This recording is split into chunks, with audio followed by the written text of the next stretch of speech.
Well, I'll tell you what, our next guest, he doesn't mind people approaching him because he's very, very approachable. And in his prime, he had all the Fitzroy supporters just clamouring for his autograph. And Warwick Irwin joins us on the couch on Grumpy Old Men. Warwick, welcome. Yeah, pleasure to be here. Are you like Doug, if someone comes up at a restaurant and says, can I have your autograph, you say, nick off? Oh, I wouldn't do that. No, I wouldn't do that. They don't come up that often now. What really throws me is the people that come up to you and say, didn't you used to be Warwick Irwin? That has you scratching your head for a while, I suppose. Do you go to the football, or is it, do people recognise you're away from the football, Warwick? I don't go to the football that often. I'm living down at Mornington. I see, at the moment, and I've got a young son who's only 6. Yeah. So he's just starting to get interested in football now, so probably in the next 6 months or so, or 12 months, I'll be taking him along. But no, just people come up in the streets. Right. It's amazing what sort of memory they got. Yeah, it is. Do you feel sad that Fitzroy no longer exists? I know people will say there's Fitzroy Reds, but Fitzroy in the AFL football competition at your club has disappeared. I feel very sad about that. When you think that there's only been two clubs that have left the VFL Victoria, come AFL, and that was University was one back in the early 20th century, and Fitzroy. But having said that, I think the way Brisbane has embraced Fitzroy people has been fantastic. They have embraced you. Do you feel part of Brisbane? Well, I don't feel part of Brisbane. No, but I mean... just through geographical location, but they go out of their way to make you feel like you're part of an existing club or a surviving club. So from that point of view, it's been really good. Were you a local boy? You got drafted simply because you're in the zone? Well, I did. I was born and bred in Reservoir, which... Good spot. Reservoir's divided between Fitzroy and Collingwood. That's right, it was over the railway line. Well, I was down near the lake end, so I was a Fitzroy boy, but... was that the posh end of that area? No, that was Upper Reservoir. Oh, was that? Yeah. Oh, okay. I didn't know Reservoir had a posh end. You had your own litter box. Yeah, for a week. You had lake views, and you know what lakeside was. You didn't want the view, did you? We did. We had lake views. Lake views, that's it, Upper Reservoir. But my family moved, and I actually had the opportunity of signing with Fitzroy or Hawthorn. And I think from the time you moved, you had X amount of years to sign with the club whose original zone you lived in. And I played for Victorian schoolboys, and Fitzroy looked after me then. So basically, that's the reason I finished up at Fitzroy. Who did you play for when you were living at Reservoir, though? When North did you Reservoir. Move? Oh, you played for North Reservoir at the Lakeside Oval there? Yeah, played for North Reservoir, and then I moved out to Mitcham, and I played for Surrey Hills in Eastern District. Well, anyone who's played with Fitzroy have gone through some hard times. There's no doubt about that in terms of winning games. I know, in the early 60s, Fitzroy went 2 seasons with only winning 1 game during the early 60s when Kevin Murray was coach. So when you first went to Fitzroy, you probably didn't realise that there were some very, very hard times, probably just an excited young player looking to play AFL footy. Well, I think when you go to a league club, obviously your ambition is to play one league game. You can play one league game, and I suppose when you first go to a league club, your sole interest is about you, and it's only after you've been there a while that you gather the thoughts thinking of the club. The team comes into your perspective. I never thought we were a really low club.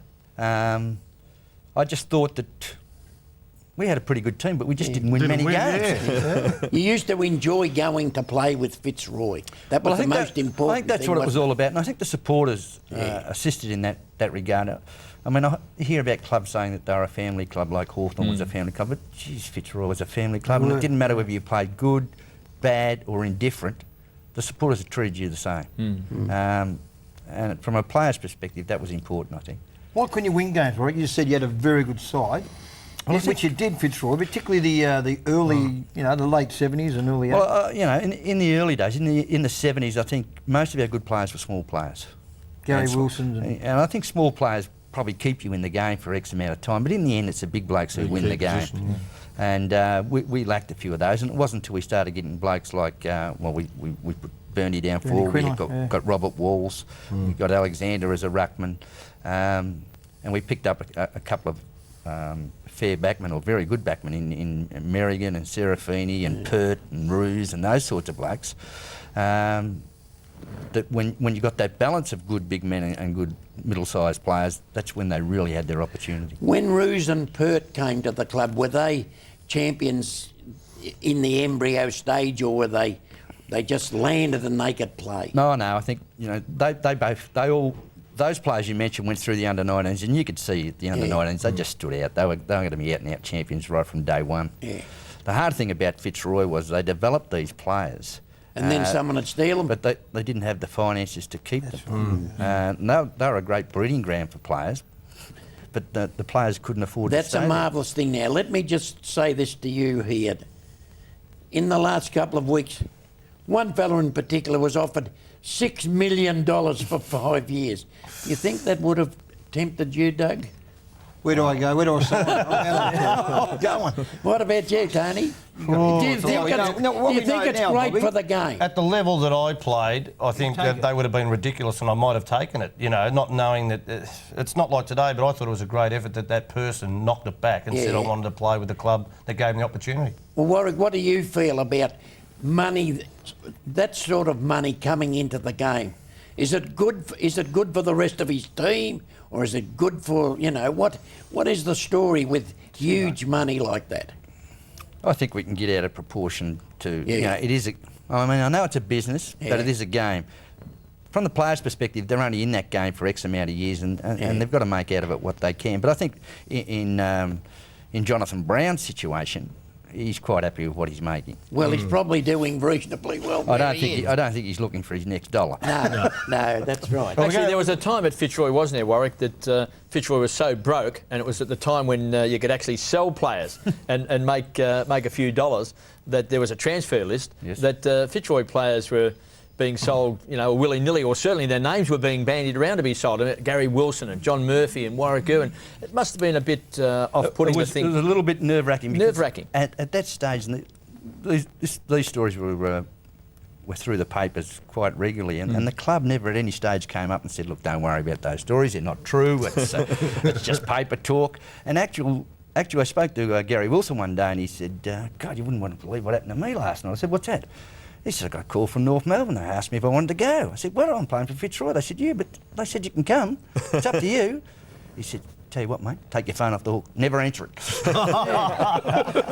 No, it's amazing, isn't it? The players are often last today. Yeah. And coaches sometimes too, Kevin. Absolutely. Tell us about the coaches that you actually had at Fitzroy. Well, I had Billy Stevens a couple of times.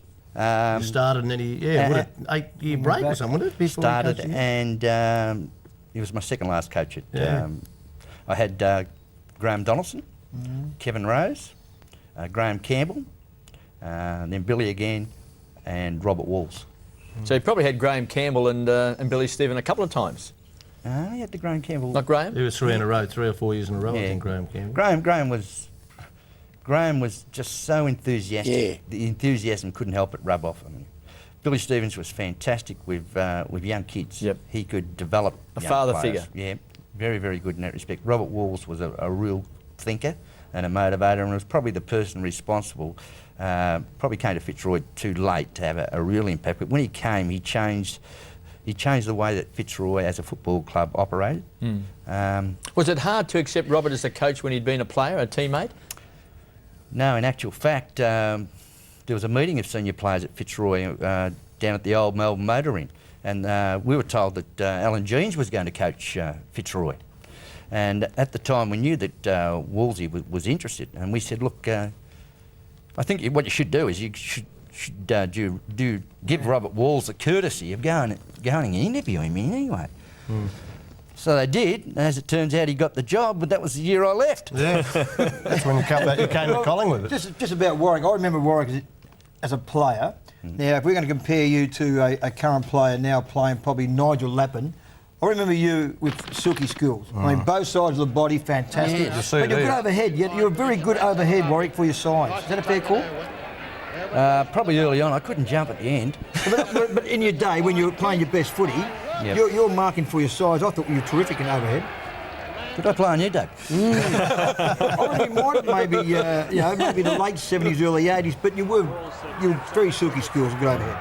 Well, I'm glad you thought. Well, he Well, had the one same thing number as about you, it, Doug. He had the that's right. famous That was number Probably at 7. number 7 Yeah. as well. You had two for that era, and it was a tough era, you probably could have gone over the jumps at Warrnambool. You weren't big, were you, as a No, big no. player? What did you weigh at that stage? And you had Gary Wilson both on ballers who This weren't goal. heavy duty play. You get what I mean? You had to use your skills to get How's out of that trouble. kick? Yeah, well, when you're our size, you've got to have skills and you've got to be quick. And as soon as you lose your pace, you're out of the game. Unless... You never had pace to start with. We've got to talk about Collingwood because... Yes, well, we'll take a break. Okay. Warwick Irwin will yeah, stay I'd with love us on the couch, one of the greats of Fitzroy. 213 games of AFL football with Fitzroy.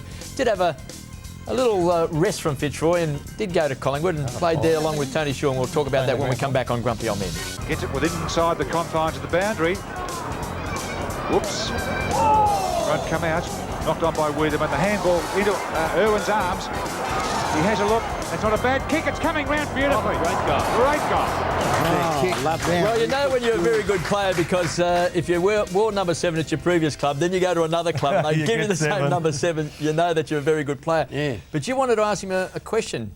Tony. Yes, well, when he came to important Collingwood, you were probably one of the high-priced recruits. Oh, He was actually. Well, I you don't know. told me It at was the the back. time, You told that me was at the back. 1981. It was a bit of money changed sort of there. money we And I talking, thought that Tony? was all right. Matter of fact, I was glad he broke down the year later because it meant that I could get a game. But money we during that time, he had the porno mo. All the blokes used to put it, didn't you? You had that What? mo that everybody said was a porno mo. I think everyone had a mo in those days. That looked like porno. Johnny Holmes. I had the mo, Doug. You weren't good like him. But why'd you But I'll tell you why I grew that mo, though. Okay. I started teaching at Mount Waverley Secondary College, right? Right. And I was known as being the baby face. Yeah, we were. Oh, that's right. And I'd been there for about 6 months, and I kept on getting pulled up by teachers for being in areas where students not- weren't allowed. So I thought, I'll bloody show them. So I grew this mo, and they said, and in those days, they knew if you had a mo, you must have been a staff member. These days, it could be anybody. Grow mows, beards, you name it. Why did you I grew it. Why did you go to Collingwood? Sure, he said that. And what sort of money are we talking? You don't mind talking about the money, Warwick? Well, look, I'm glad that he mentioned the term. Why'd you leave Fitzroy? bit? He mentioned the term bit. I said big, not bit. No, I said bit, a bit of money. Yeah. In actual fact, I lost money in going to Collingwood, but I'd actually backed myself into a corner I stood out for 10 games or something, and we were going through Supreme Court for restraint of trade. Now, I didn't want to do that, and in actual fact, I had no intention of going to Collingwood. I was going to North Melbourne. Everyone was going to North. Well, they were at Ronnie Joseph. He was pretty active, wasn't he? Yeah, that's right. That's I right. didn't know who Ronnie Joseph was. He was just this bloke with a hat and a gabardine coat hiding behind a pole. But as it turned out, Fitzroy made it perfectly clear they weren't going to transfer me to North Melbourne, and I got a phone call saying you can go to Collingwood if you like. And one thing led to another, and the next day I was there. Was there a swap, Warwick, or you just went on Lee your own? Carlson and Oh, Desi Lee Herbert. Carlson. Desi Herbert, And there was yeah. a young fellow called McClelland, I think, who was, at the time, they thought could have been a very good player. The strange part about it was when the new Magpies came into Collingwood, here they were, they spent the money to get me and they lost 3 players. Yeah. And then they released me back to Fitzroy at no cost. Smart thinking. Well, that's good business. Actually, and I said to Fitzroy, I've been good for you. Yeah, they got it for nothing. You got money and then... And finished up back there, yeah. But then you played in the 81. Yeah, we played in the 81 grand final. And 81 grand final, probably the biggest, well, one of the biggest disappointments of my career. You know, to make a grand final is one thing, but it's no good getting there if you don't win it. I mean, it's a hollow feeling, a really hollow feeling, and particularly the fact that we led by 17 points. Oh, they got the porno mo on led into there. the last quarter again and got run down. That was disappointing. How'd you go playing against Fitzroy, Warwick? Was it pretty tough? The old club, near to Collingwood? Well, we only played against them twice. Played them last game of the year at Collingwood, and I think this is what we can see now in a bog. I think we only kicked 4 goals for the day or something like that. And we were 1 at 3/4 time, and then we played them in the elimination final. I think it was. We led by about 7 or 8 goals at half time. They hit the front, 2 minutes to go, and we got up and won by a point. Ross Brewer. Ross Brewer over his head. Yeah. Yep. So it was hard playing against them, but you know, when I came off the ground after that final, realising that I was going into a preliminary final, I came out of the rooms and all the Fitzroy people were there, people that I'd known for 10 or 12 years, and to see their faces, I really had mixed emotions. I was pleased that I was going to a preliminary final, but I felt so devastated for them. Yeah. So, it was hard in some respects. What about when you made the grand final as a player? Did many of your old teammates and Fitzroy supporters give you, best wishes, the fact that you were playing in a grand final? Something that, Fitzroy won their last premiership in 1944, beating the Tigers in 1944. So in all the years that you were at Fitzroy, no one would have been speaking about premierships because it was light years away since they'd ever won a premiership. No, I didn't have much contact with people from Fitzroy when I was at Collingwood. I think they at that stage they bore a grudge that I left because in weeks that followed the grand final, they made the comment that if you had been at Collingwood, Fitzroy instead of Collingwood, maybe Fitzroy would have made the grand final. Okay, yeah. So you're an outcast. Well, I remember when I went back to Fitzroy, the first game I played when I went back to Fitzroy, a little girl from the cheer squad jumped the fence at the end of the game, and most people come on to pat you on the back, and she ran on and said, go back to Collingwood, you're nothing but a traitor anyway. That made me feel good. So after the 81 grand final loss, yes, the next year you were still at Collingwood, but you were injured because you didn't go back to Fitzroy until 1983. No, I got patella tendinitis in the pre-season. And that's a big word. What's that, Warwick? That's right in the front of your knee. Underneath the kneecap. Sore knee. Yeah, it's like it feels like you got a little stone or something under your kneecap every time you put pressure on it. Anyway, I had an operation, and they said, look, we'll fix it up. You'll probably miss 3 weeks. You might even be right for the first game. And then I got a staph infection in it, and I didn't play for the whole year. Well, virtually didn't play for the whole year. I think I played a couple of games in the twos, but about round 18, 19. But after that, the other one went on me, and I had to have that one done, because when you've got a crooked knee, the other leg takes all the stress. That's right. And of course, I was trying to protect this one, and the other one went. So I finished up having 3 operations and didn't play that whole year. Did you end up playing VFA? Did you finished up? I was coach at Port when Cookie was captain. Well, I was coach in Cookie's last year. Yeah. What was that like, Warwick? Coach? I mean, the VFA was pretty tough. I mean, a bloke like yourself being a ball player, you'd have been targeted, surely. Well, I didn't play a hell of a lot. I probably only played 10 games in the year, but I think I learnt more about life at Port Melbourne in that 1 year than I did in the rest of my time with football. Not particularly from Freddie, although there were some lessons I learned from Freddie. Yeah, but just being the coach. Remember, at that stage, Port Melbourne was very strong painters and dockers as well. So there were some powerful people around. Was it good when you won and not so good when you lost? I don't know. I didn't stay around when I